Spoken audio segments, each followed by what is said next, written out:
Ini terjadi bertahun-tahun yang lalu. Sejujurnya, aku tidak pernah suka berkemah. Badanku seolah tidak diciptakan untuk bergulung di tanah, dikerubungi serangga, tidur semalaman di sleeping bag yang entah kenapa selalu terasa keras seperti batu begitu matahari terbit. Sayangnya, aku justru sudah terlalu sering dipaksa berkemah, sampai aku bahkan tidak bisa lagi menghitung berapa kali. Ayahku tipikal pria tangguh yang mencintai alam liar. Setiap liburan panjang waktu aku masih kecil, dia selalu menyeretku ke hutan bersama teman-temannya yang sama kasarnya, dengan alasan melepaskan diri dari teknologi dan kembali menyatu dengan alam. Begitu aku masuk tahun kedua SMA, aku sudah muak hanya mengeluh dalam diam. Aku akhirnya berhasil membujuk ayah agar mengizinkanku mengajak seorang teman, supaya penderitaan tahunan itu sedikit lebih tertahan. Di luar dugaanku, dia mengiyakan tanpa banyak protes. Jadi kali itu aku mengajak Dimas, temanku dari sekolah. Kamu mungkin mengira kehadiran Dimas akan membuat semuanya lebih menyebalkan karena dulu dia itu mantan anggota pramuka garis keras dan benar-benar mencintai kegiatan alam, tapi Dimas cukup santai. Dia memang sering mengejekku karena benci berkemah, tapi dia bukan tipe yang suka bilang bukan laki-laki sejati kalau nggak suka alam bebas. Selain itu, aku berpikir kalau aku harus menderita, setidaknya bersama seseorang yang tahu cara menyalakan api dan mendirikan tenda tanpa mengubahnya jadi bencana besar. Dimas sendiri antusias setengah mati. Sebagian karena dia memang suka berkemah, sebagian lagi karena waktu itu dia mencari alasan apapun untuk kabur sejenak dari rumah dan orang tuanya. Sayangnya, perjalanan kali itu sudah terasa aneh sejak awal. Ternyata salah satu teman ayah salah memesan lokasi bumi perkemahan. Alih-alih tempat terpencil yang sunyi di tengah hutan, kami justru berakhir di bumi perkemahan murahan yang terlalu dikembangkan. Ada kamar mandi dalam ruangan, jalur setapak yang sudah diplester, bahkan taman bermain kecil untuk anak-anak. Itu bukan berkemah, rasanya lebih seperti tinggal di halaman belakang rumah yang diberi label camping, semacam glamping setengah jadi. Mengatakan ayah kecewa itu meremehkan. Dia benar-benar kesal, dan kami belum tahu bagian terburuknya sampai beberapa jam kemudian. Tepat di samping bumi perkemahan itu ternyata ada taman hiburan mini. Aku tidak bercanda. Taman hiburan sungguhan dengan permainan karnaval, biang lala, dan beberapa wahana roller coaster kecil. Pemandangannya terasa surrealis, dua dunia yang seharusnya tidak pernah bertemu. Tenda dan wahana permainan dipaksa berdempetan. Semua orang kesal. Ayah dan teman-temannya terus menggerutu bahwa ini bukan camping yang sebenarnya, dan Dimas juga tidak berhenti mengomel.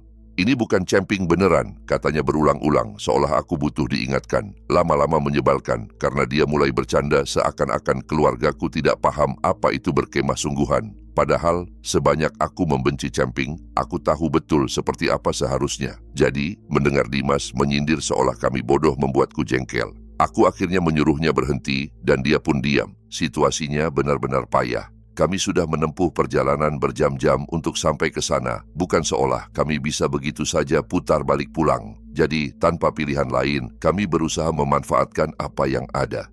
Para orang dewasa sempat manyun sebentar, sebelum akhirnya mulai bekerja mendirikan tenda dan menata perlengkapan. Dimas, tentu saja, langsung maju seolah ini saatnya dia bersinar. Dalam hitungan menit, tenda kami sudah berdiri rapi. Semua simpul tali terikat sempurna, flysheet terpasang, pasak tertanam kuat, seakan kami sedang memotret katalog perlengkapan outdoor. Bahkan ayah yang jarang sekali memberi pujian kecuali seseorang sudah berdarah atau pingsan, hanya mengangguk pelan dengan ekspresi puas. Entah kenapa itu sedikit mengusik egoku. Aku dan Dimas berbagi satu tenda, dan setelah semuanya beres serta makan malam selesai, kami berdua pura-pura pergi ke tenda dengan alasan ingin menata barang-barang. Kenyataannya, Dimas membawa pipa logam kecil dan sedikit ganja yang disimpan di dalam kotak permen min bekas. Tidak banyak, hanya cukup untuk membuat kepala sedikit ringan. Waktu itu kami sedang masuk fase bandel remaja, suka bikin masalah kecil dan nongkrong di tempat yang seharusnya bukan untuk kami. Sekarang aku sudah tidak pernah menyentuh ganja lagi. Dan kadang aku bertanya-tanya apakah dulu aku hanya ingin terlihat melawan dan berbeda dari kebanyakan orang. Bagaimanapun, malam itu kami menyelinap ke balik pepohonan dan mengisapnya pelan-pelan sambil cekikikan, merasa diri sangat nakal. Kami tidak terlalu khawatir soal bau, karena rencananya memang menghindari para orang dewasa sampai larut. Setelah sesi singkat itu selesai, kami kembali ke tenda. Beberapa jam berikutnya kami hanya tiduran sambil ngobrol soal teman-teman sekolah dan gosip yang tidak penting.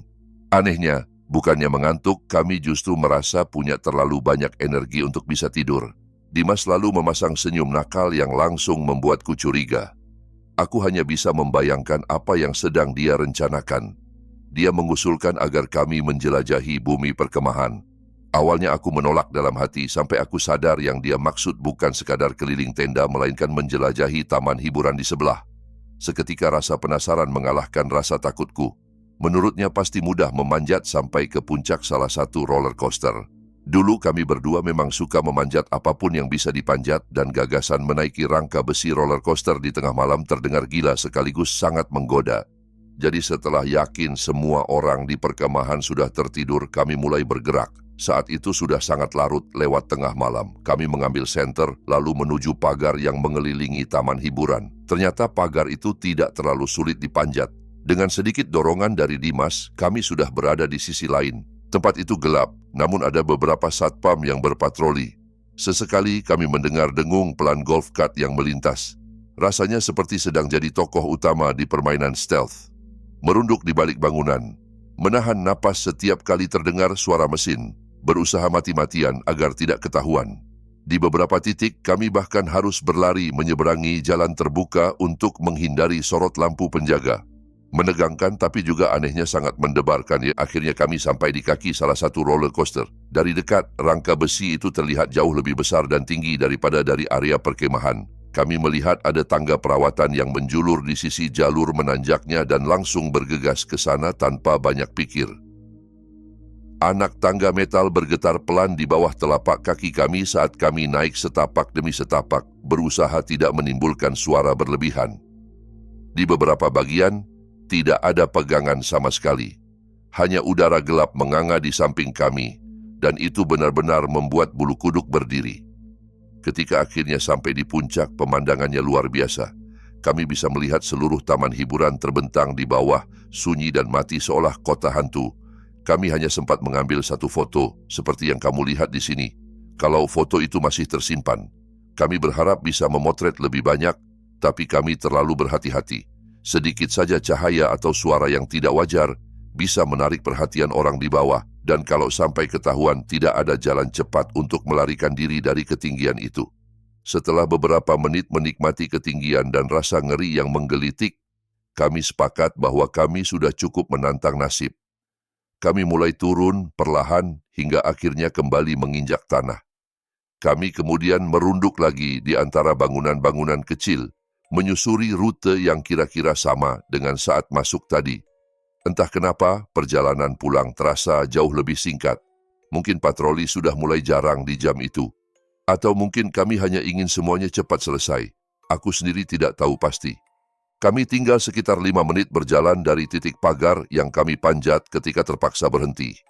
Salah satu satpam sedang berkeliling dengan golf cart, jadi kami buru-buru menunduk di belakang sebuah kios makanan kecil dan menunggu dia lewat. Saat itulah aku melihat sesuatu bergerak di dalam kegelapan. Awalnya aku mengira itu hanya bayangan yang dipantulkan dari lampu kendaraan, atau mungkin imajinasiku yang kebanyakan menonton film horor. Tapi kemudian Dimas menepuk lenganku pelan dan menunjuk ke arah yang sama. Aku memusatkan pandanganku, memaksa mata terbiasa dengan remang, dan akhirnya melihatnya dengan jelas. Sekitar 10 meter di depan kami, di celah sempit di antara dua bangunan, ada seseorang yang juga sedang berjongkok, bersembunyi seperti kami, seakan dia juga tidak ingin terlihat oleh penjaga. Siluetnya tidak tampak seperti anak-anak. Dan yang paling membuat perutku mual adalah keyakinan kuat bahwa orang itu sedang menatap tepat ke arah kami. Pada titik itu, aku benar-benar ketakutan. Antara satpam yang masih berpatroli dan sosok asing itu, rasanya dunia di sekitarku menyempit, menekan dari segala arah. Kami tidak bisa bergerak.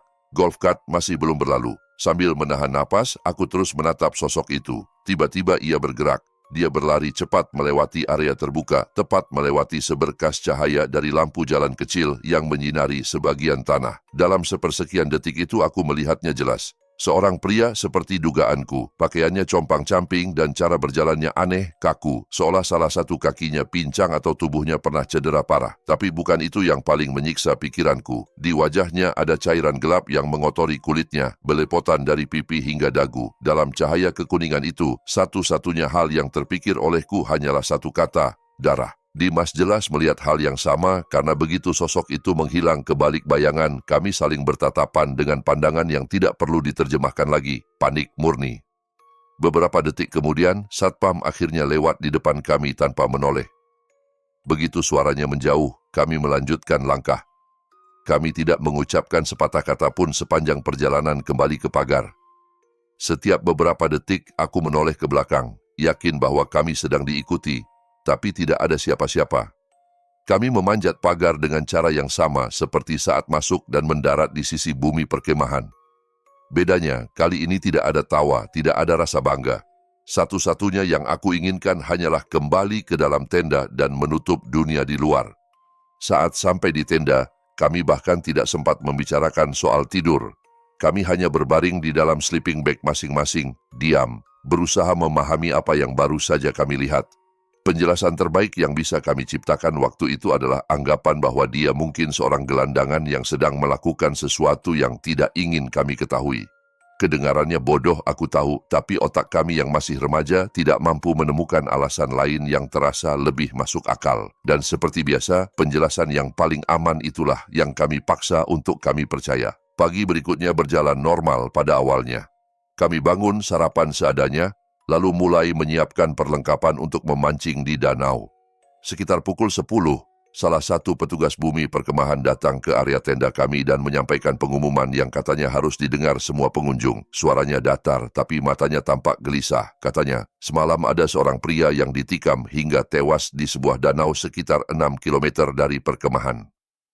Mereka tidak memberi banyak detail, hanya bahwa pelakunya masih berkeliaran. Dan kantor polisi kabupaten telah meminta semua penjaga taman dan staf perkemahan dalam radius tertentu untuk tetap waspada. Mereka menyebutkan ciri-cirinya. Pria berkulit terang, sekitar akhir usia 30, tampak kumuh, tanpa baju, kemungkinan masih berdarah, atau pakaiannya berlumuran darah. Lalu mereka menyuruh semua pengunjung segera berkemas dan meninggalkan area untuk keselamatan. Aku dan Dimas langsung saling menatap dan tanpa perlu bicara kami sama-sama menyusun kepingan puzzle di kepala. Kami hampir yakin pria yang kami lihat malam tadi adalah orang yang mereka cari. Tapi kami tetap bungkam. Kami tidak bilang apa-apa pada ayah. Kami tidak mendekati petugas. Kami tidak menghubungi polisi. Sampai sekarang pun aku tidak benar-benar tahu kenapa. Mungkin karena di usia itu aku lebih takut dimarahi dan dianggap nakal daripada memikirkan konsekuensi yang lebih besar. Aku tahu banyak orang akan membenciku karena ini, dan jujur saja, aku paham. Aku masih sering menyalahkan diriku sendiri karena tidak bersuara. Kesaksianku mungkin bisa membantu menangkap seseorang yang berbahaya, seseorang yang bisa saja terus berkeliaran dan menyakiti orang lain. Aku masih berteman dekat dengan Dimas. Kami kuliah di kampus yang sama, lulus hampir bersamaan, dan sekarang bekerja di bidang yang mirip. Pengalaman ini hampir tidak pernah kami singgung. Seolah kami berdua sepakat untuk membiarkannya terkubur. Kalau aku harus jujur, kupikir rasa bersalah Dimas jauh lebih berat daripada yang aku pikul. Di luar penyesalan dan kesalahan itu, ada satu hal yang selalu membuatku merinding. Kenyataan bahwa malam itu, aku dan sahabatku berada hanya beberapa meter dari seorang pembunuh yang sedang melarikan diri. Aku benci membayangkan apa yang mungkin terjadi kalau saja kami menyeberang jalur dengannya, atau kalau dia memilih bersembunyi di balik kios yang sama dengan kami. Kalau menurutmu berada sedekat itu dengan seorang pembunuh sudah cukup membuat napasmu sesak, sebaiknya kamu tarik napas dulu. Karena cerita berikutnya menunjukkan bahwa sesuatu yang tampak konyol, seorang badut di stasiun, bisa berubah menjadi mimpi buruk yang jauh lebih personal. Dan mungkin setelah mendengarnya, kamu akan mulai memperhatikan siapa saja yang berdiri di depan pintu kereta yang kamu naiki. Kejadian yang satu ini terjadi pada Oktober 2016, tepat saat histeria aneh soal badut menyeramkan memenuhi berita dan media sosial. Orang-orang di mana-mana mengunggah laporan melihat badut-badut creepy muncul di sudut kota, di pinggir jalan, bahkan di halaman rumah orang. Sebagian besar jelas hanya hoaks atau orang iseng yang haus perhatian, tapi seperti yang kamu tahu, ada beberapa kasus yang ternyata nyata dan benar-benar mengerikan. Pengalaman yang kualami termasuk ke dalam kategori itu. Saat itu usiaku 16 tahun, kelas 2 SMA. Aku baru saja selesai pelajaran jam ke-7, dan setelah berpamitan pada teman-temanku, Aku naik KRL komuter yang biasa kuambil untuk pulang. Kereta sore itu agak sepi, hal yang memang tidak terlalu aneh tapi cukup jarang. Aku sama sekali tidak memperhatikan sekitar. Headset menempel di telinga, musik berdentum keras. Lagu Drake kalau ingatanku tidak salah. Untuk memperburuk keadaan, aku juga sedang menatap layar ponsel, menghafal kartu-kartu kecil berisi rumus kimia. Dengan kata lain, aku nyaris tidak sadar sama sekali terhadap dunia di sekelilingku. Bukan ide bagus saat bepergian sendirian, tentu saja, tapi aku sudah sangat familiar dengan rute itu sehingga merasa semuanya aman-aman saja. Rencanaku sederhana, turun di stasiun Tebet dan berjalan pulang dari sana. Tidak ada yang istimewa, hanya Rabu biasa. Tapi sore itu, hal yang biasa berubah sangat cepat. Ketika kereta berhenti di Tebet, aku bangkit dari kursi hampir tanpa berpikir. Bahkan, nyaris tidak melirik papan nama stasiun untuk memastikan. Perjalanan ini sudah begitu rutin hingga tubuhku bergerak otomatis. Dengan kepala masih menunduk menatap ponsel dan musik masih menghantam gendang telinga, aku melangkah menuju pintu. Begitu pintu kereta terbuka dengan desis pelan, dari sudut mataku aku menyadari ada sesuatu yang menghalangi jalanku. Aku mengangkat kepala dan melihat seseorang berdiri tepat di ambang pintu. Bukan orang biasa, seorang badut. Dia mengenakan kostum lengkap, celana kebesaran bermotif pelangi, kemeja kuning longgar dengan suspender merah, sepatu merah raksasa yang tampak seperti kartun, dan wajahnya tertutup make-up putih tebal. Hidung merah mengilap, alis biru berlebihan, senyum yang dicat terlalu lebar. Satu-satunya yang tidak dipakainya hanyalah wig. Aku membeku, tubuhku menolak bergerak seolah ada tangan tak terlihat yang menekan bahuku. Dia tidak mengatakan apa-apa, hanya berdiri di sana, tidak berusaha naik ke kereta, tapi jelas sengaja menghalangi jalanku untuk turun. Dalam sepersekian detik yang terasa memanjang, kesadaranku tersentak. Aku hanya punya beberapa detik sebelum pintu tertutup lagi. Aku harus melakukan sesuatu. Aku mencoba menyelip melewatinya, tapi begitu bahuku menyentuh dadanya, dia membungkuk dalam satu gerakan cepat, seolah ingin memastikan wajah kami sejajar. Sebelum dia sempat meraih atau menahanku, naluriku mengambil alih.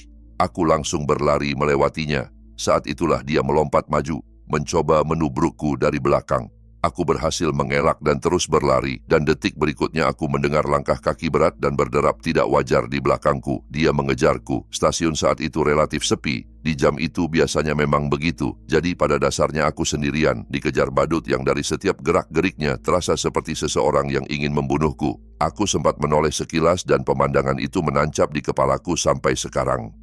Cara dia berlari tidak normal. Gerakannya tersentak-sentak, seperti persendian tubuhnya tidak pas. Seperti boneka manusia yang ditarik paksa. Tapi ada satu hal lain yang langsung menelan seluruh pikiranku, sesuatu yang kini berada di tangannya. Sebilah pisau dapur, panjang, berkilat samar dalam cahaya lampu stasiun. Aku tidak tahu dari mana dia mengeluarkannya atau apa yang ingin dia lakukan dengannya, tapi aku tidak berniat mencari tahu. Aku menembus ujung peron, naik tangga secepat yang kubisa, napas membakar tenggorokan, sampai akhirnya keluar ke permukaan. Begitu berada di luar, aku berlari menuju pos polisi kecil dekat pintu keluar dan tersendat-sendat menceritakan apa yang baru saja terjadi. Badut itu tidak mengikutiku sampai ke jalan, tapi tubuhku masih gemetar. Polisi mengirim petugas turun ke peron untuk memeriksa, namun tentu saja dia sudah menghilang. Bahkan setelah polisi mencoba menenangkanku dan mengatakan bahwa aku sekarang sudah aman, ada pikiran irasional yang menempel kuat di kepala. Bahwa entah bagaimana dia tahu di mana aku tinggal dan akan mencariku suatu malam nanti. Tentu saja itu tidak pernah terjadi. Faktanya, tidak ada kejadian susulan sama sekali. Aku tidak tahu apakah kisahku sempat menjadi salah satu laporan badut misterius di berita tahun 2016, dan aku pun tidak terlalu peduli. Yang jelas, butuh beberapa minggu sampai degupan jantungku kembali normal setiap kali aku turun dari kereta dan melewati peron yang sama. Kalau kamu pikir bertemu badut yang memegang pisau di stasiun kereta sudah cukup gila, kamu mungkin merasa lega karena cerita itu berakhir tanpa darah. Tapi tidak semua orang seberuntung itu.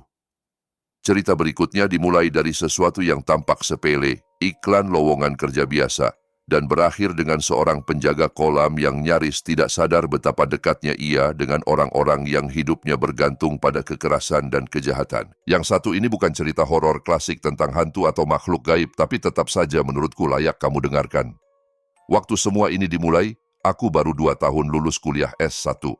Secara teknis, aku sedang mengambil program sertifikat pasca sarjana online di kampus yang sama, tapi kebanyakan waktuku justru kosong.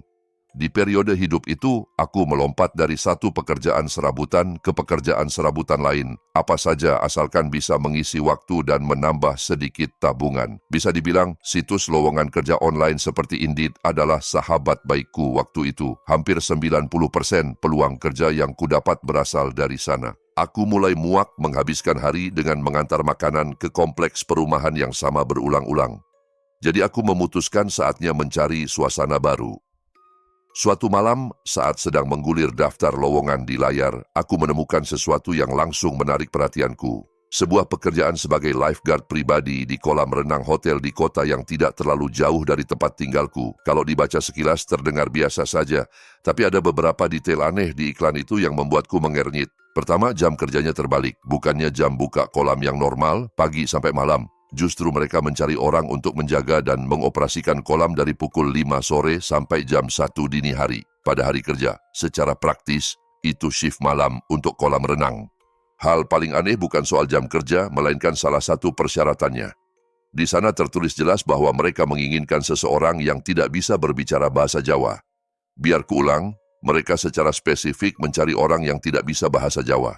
Masalahnya, aku sudah fasih bahasa Jawa sejak kecil. Ibuku orang Jawa, ayahku dari luar daerah. Jadi di rumah kami memakai 2 bahasa. Kota tempat hotel itu berada pun kebanyakan dihuni oleh orang-orang yang berbicara bahasa Jawa dalam keseharian. Persyaratan itu sama sekali tidak masuk akal bagiku. Semakin lama ku menelusuri iklan itu, semakin aku bingung dan curiga. Ada satu hal yang membuat semua keanehan itu tiba-tiba tampak bisa ditoleransi, gajinya. Mereka menawarkan sekitar Rp400.000 per jam, angka yang kalau disesuaikan dengan kondisi sekarang mungkin terasa seperti menemukan segepok uang tunai di dalam jaket lama. Waktu itu, bagiku rasanya seperti tanpa sengaja menendang sebongkah emas. Bisa ditebak, aku memutuskan mengabaikan semua tanda bahaya kecil yang menggelitik pikiranku dan fokus pada satu angka itu saja.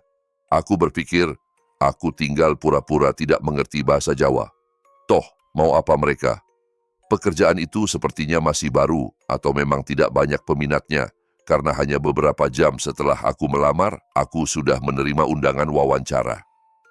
Hari pertama aku datang ke hotel itu, semuanya tampak normal. Sebuah bangunan bertingkat tidak terlalu besar, sedikit tua tapi masih terawat. Seorang pria bertubuh tambun dengan wajah ramah menyambutku di area parkir. Kami saling memperkenalkan diri, bercanda sedikit, dan sikapnya yang santai membuatku cukup tenang. Tapi ketika kami berjalan masuk ke kompleks, seorang pria lain yang jauh lebih tinggi muncul dari balik sudut koridor dan langsung menatapku dari ujung kepala hingga kaki. Dari tatapannya, aku tahu aku sedang diukur, dinilai, diprofil. Sekilas terlintas di kepalaku, mungkin sosok pria pertama yang hangat tadi memang sengaja dibiarkan tampak tak mengancam agar aku menurunkan kewaspadaan. Pria tinggi itu berjalan mendekat tanpa senyum, tanpa uluran tangan, tanpa sapaan ramah. Dia langsung berbicara kepadaku dalam bahasa Jawa yang lancar, nada suaranya datar dan dingin. Ucapannya bukan hal penting, sekadar komentar basa-basi tentang cuaca panas hari itu. Tapi aku tahu apa yang sedang dia lakukan. Dia sedang menguji apakah aku mengerti atau tidak. Jadi aku menatapnya kosong, pura-pura bingung, padahal aku memahami setiap kata.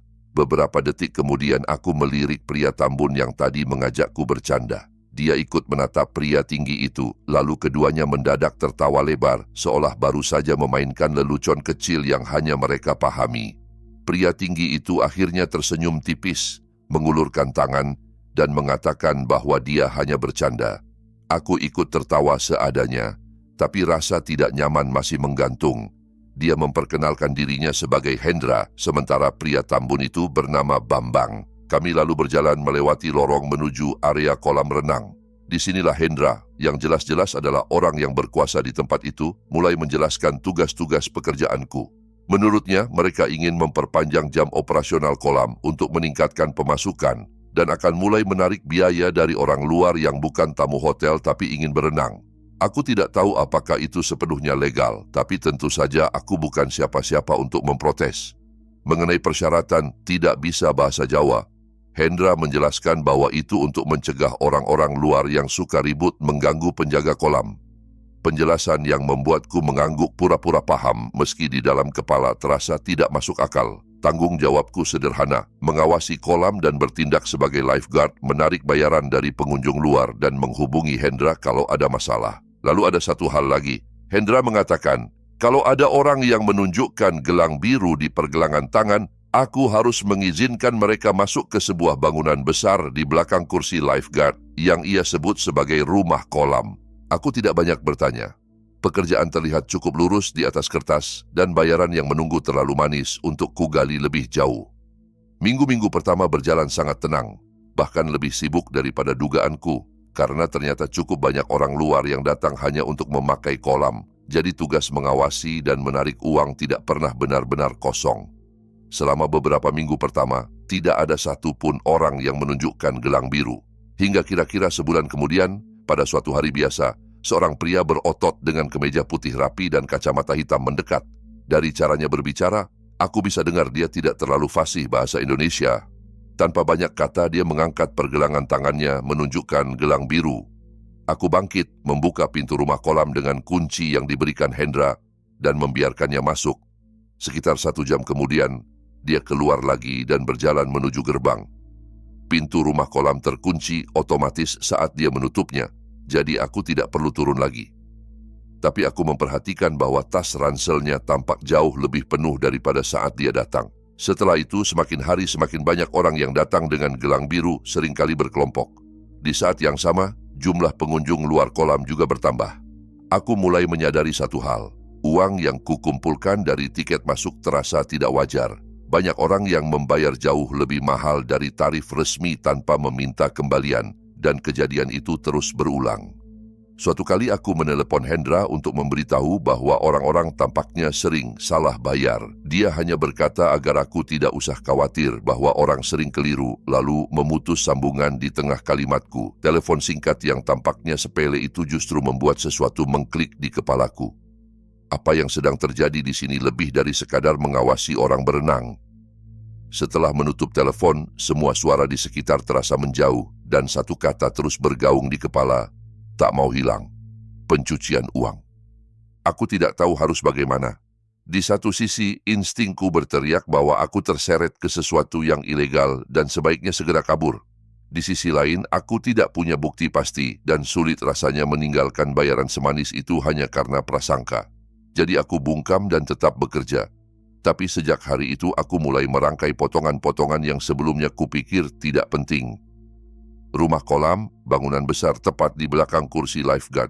Jelas bukan sekadar gudang peralatan renang. Apapun yang terjadi di dalamnya terjadi tepat di belakang punggungku setiap malam. Hanya terpisah satu pintu terkunci. Entah perjudian, entah transaksi narkoba, entah sesuatu yang lebih gelap lagi. Para pengunjung yang memakai gelang biru perlahan-lahan menjadi lebih akrab denganku. Mereka mulai memanggil namaku, menepuk bahuku, memberi tips saat membayar, bercanda seolah kami sudah lama kenal. Ketika mereka merasa nyaman, mereka mulai mengobrol tanpa sungkan di dekatku. Sesekali aku menangkap potongan kalimat dalam bahasa Jawa, soal barang, soal pengiriman, soal orang-orang yang namanya tidak pernah disebut lengkap. Katakan saja semua kecurigaanku terkonfirmasi. Anehnya, semua perhatian itu, tip besar, pujian, sapaan ramah, membuatku lebih mudah memalingkan muka dari kebenaran.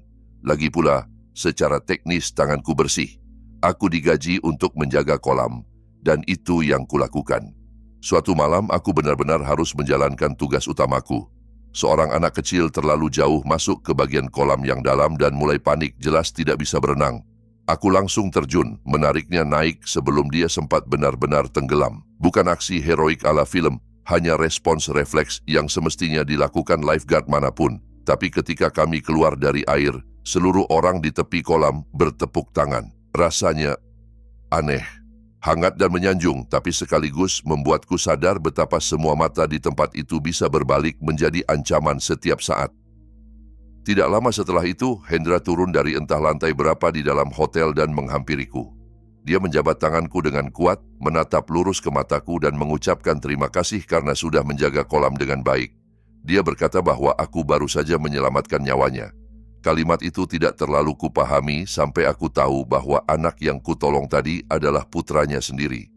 Besoknya, ketika aku datang bekerja, Hendra, Bambang, dan beberapa pria lain, beberapa ku kenal sebagai pemakai gelang biru, sudah menungguku di gerbang dengan segelas anggur di tangan. Kami bersulang.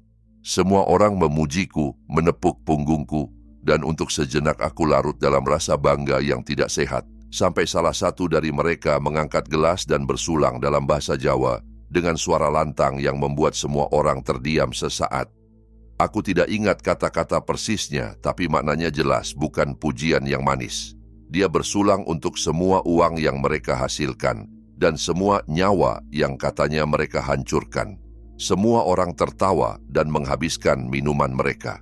Di momen itulah aku benar-benar sadar bahwa aku sudah kecanduan sesuatu yang sangat busuk. Tidak seharusnya bayaran berapapun dan tips sebanyak apapun membuatku betah berada sedekat itu dengan orang-orang yang bangga atas kehancuran yang mereka timbulkan. Dan kenyataannya, aku sudah terlalu lama membiarkannya. Keesokan harinya, saat aku sedang duduk di kursi lifeguard, ponselku bergetar. Nama yang muncul di layar membuatku langsung cemas. Ibu.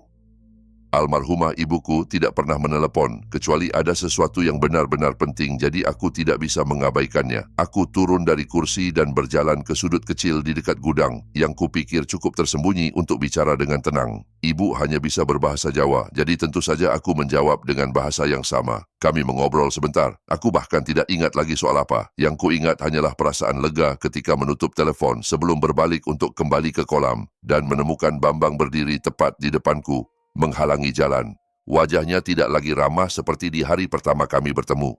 Dia menatapku tanpa ekspresi, terlalu lama, membuat udara di antara kami terasa berat. Setelah jeda yang terasa jauh lebih lama dari kenyataannya, dia bertanya pelan, "Sudah berapa lama kamu bisa bahasa Jawa?" Jantungku langsung melompat ke tenggorokan. Aku berusaha tersenyum, menjawab bahwa aku hanya sedang berlatih dengan seorang teman dan ingin belajar, seolah pembicaraan barusan tidak berarti apa-apa. Tapi aku tahu dari sorot matanya bahwa dia tidak mempercayaiku. Dia hanya menatapku lama, seakan sedang menimbang sesuatu. Dalam beberapa detik itu, semua kemungkinan buruk berputar di kepalaku, bahwa dia akan menyeretku ke rumah kolam, bahwa mereka akan menghilangkanku tanpa jejak. Lalu tiba-tiba dia hanya berkata, "Oh, gitu," membalikkan badan dan berjalan pergi. Aku kembali ke kursi lifeguard dengan kaki gemetar. Aku mempertimbangkan untuk pergi saat itu juga. Tapi setiap skenario berakhir semakin buruk di kepalaku. Kalau aku pergi, itu justru terlihat mencurigakan. Mereka bisa saja menganggap aku mengkhianati mereka. Dan kalau memang mereka sekuat yang kusangka, mereka pasti tahu di mana aku tinggal. Jadi aku duduk saja di sana, terpaku, berdoa dalam hati, agar hari itu berakhir tanpa sesuatu yang meledak. Beberapa menit sebelum shiftku berakhir, Bambang kembali menghampiri. Sudah lama aku tidak merasakan detak jantung sekencang itu. Namun kali ini dia hanya tersenyum tipis dan berkata agar besok aku datang 1 jam lebih awal karena ada kesempatan baru yang ingin ia tawarkan. Setelah itu, dia menyelipkan beberapa lembar uang ke tanganku, jumlahnya ratusan ribu rupiah di luar gajiku, lalu kembali melangkah masuk ke area hotel. Saat meninggalkan hotel malam itu aku sudah mengambil keputusan, aku tidak akan kembali, sama sekali. Situasi seperti itu tidak mungkin berakhir dengan baik bagiku. Sejauh yang kutahu, tidak ada yang mengikuti atau mengawasi rumahku setelah itu. Tapi berbulan-bulan lamanya aku hidup sebagai bangkai yang berjalan. Setiap mobil van yang pelat nomornya tidak kukenal, setiap motor yang melambat di depan rumah membuatku langsung merinding. Ada malam-malam ketika aku duduk tegak di tempat tidur berjam-jam, memandangi pintu, menunggu sesuatu yang untungnya tidak pernah datang. Bahkan setelah bertahun-tahun berlalu, masih banyak hal yang tidak ku mengerti dari pengalaman itu. Jelas mereka menggerakkan barang-barang ilegal, narkoba, judi, entahlah. Itu mudah ditebak. Yang tidak ku mengerti adalah kenapa mereka butuh aku sama sekali. Dugaan terbaikku, mereka butuh seseorang yang secara resmi tercatat di daftar gaji, yang bisa bertindak sebagai karyawan polos yang tidak tahu apa-apa. Kalau sewaktu-waktu polisi muncul dan mengajukan pertanyaan, si penjaga kolam yang naif, yang bisa mereka dorong ke depan sebagai perisai. Aku tahu bagi orang lain ini mungkin terdengar dramatis, Tapi aku sungguh percaya bahwa hari ketika Bambang memergokiku berbicara bahasa Jawa adalah hari ketika aku berdiri sangat dekat dengan garis yang memisahkan hidup dan mati. Cara dia menatapku saat itu, seolah di kepalanya hanya ada satu pertanyaan, apakah aku harus dibiarkan pergi hidup-hidup atau tidak? Kalau setelah mendengar semua ini kamu merasa sedikit lebih gelisah setiap kali berada di tempat asing, itu wajar. Kalau cerita-cerita ini membuatmu menatap gelap di sudut ruangan dengan rasa curiga yang baru, tinggalkan like-mu sebagai tanda bahwa kamu masih cukup berani untuk mendengarkan sampai akhir. Subscribe kalau kamu ingin terus mendengar kisah lain yang mungkin membuatmu ragu untuk tidur nyenyak lagi. Dan tulis di kolom komentar cerita mana yang paling membuatmu merinding. Atau kalau kamu sendiri pernah mengalami sesuatu yang tidak bisa kamu jelaskan hingga sekarang.